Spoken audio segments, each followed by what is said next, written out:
NFL on Fox. That was another one of Mr. Stockton's stops along the way over the course of a 55-year career in broadcasting, sports writing, radio, TV, you name it, he did it, and on every corner of the globe. And we're going to talk more about that as we go through. We are going through Dick Stockton's top 5 broadcasting moments in his career. And Dick, you welcome back to the show here, AM 1060 KDUS Arizona, the Varsity Sports Show. Go ahead, Aaron. Let's run this clip. Here's number 5. Up to their 39-yard line, and Torrey Holt goes in motion, and the pressure on Warner, and the pass is intercepted. The pass is intercepted by Ty Law, and Law's going to score. Ty Law running it in for the touchdown, and the big pressure, it was Mike Vrabel who came in on Kurt Warner, and he was hit as he let go of it, and Ty Law with a 47-yard return on an interception.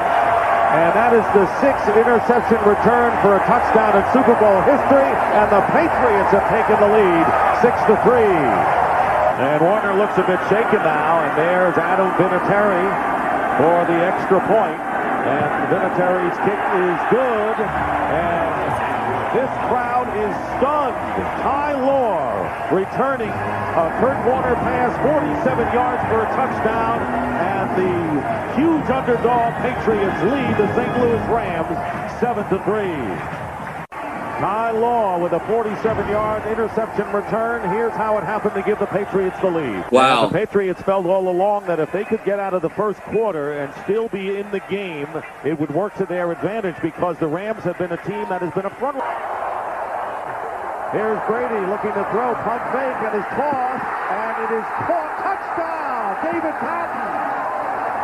Reminiscent of the touchdown catch he caught against the Amazing. Steelers. I think we were all in shock with that game, the 2002 Super Bowl, between the upstart Patriots led by a young quarterback named Tom Brady, and who was a 6th-round draft pick out of Michigan, and the greatest show on turf.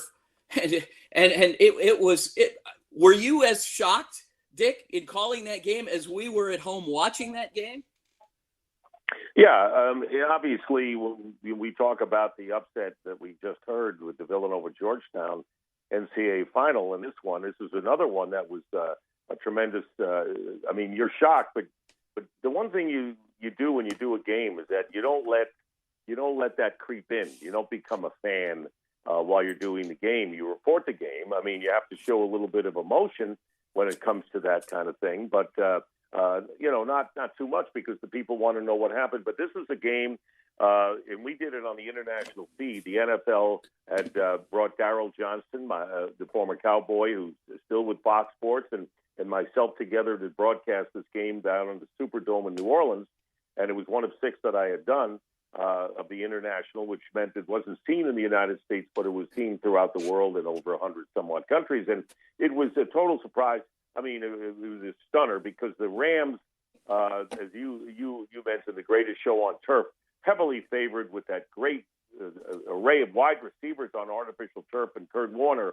And the Patriots were upstarts, to say the least. And Tom Brady, as you mentioned, unheralded at the time as the quarterback, taking over for Drew Bledsoe during the season.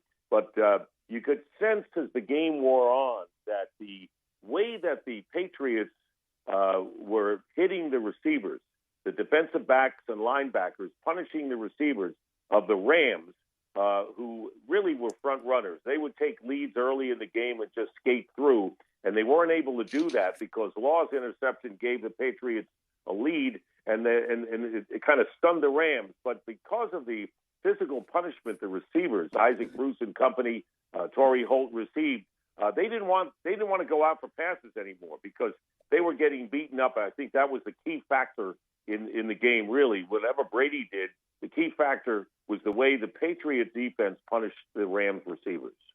Wow. Joined on the line here by the great Dick Stockton, 55-year broadcast career, and going through his top 5. That was number 5. It was the Super Bowl 2002 between the Patriots and the Rams.